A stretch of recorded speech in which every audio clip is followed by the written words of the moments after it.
talk about how can you disable email address notifications on your Decathlon app. We're going to figure out the solution on how you can do that on your app. So all you have to do, so you just go down, click here in this sign down here.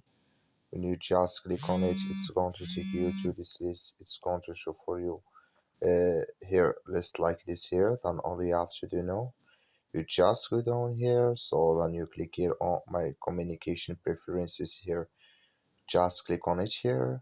So then it's going to take you to this list. It's going to show for you like this. You go down, come here to email address, you just click in this sign or this color, like you see here color, it's gone. That's main email address, it's disabled with us now. So that's all you have to do. That's all. Thank you for watching. Don't forget to support us by liking and subscribe. So that's all you have to do. Thank you for watching. Don't forget to support us by liking.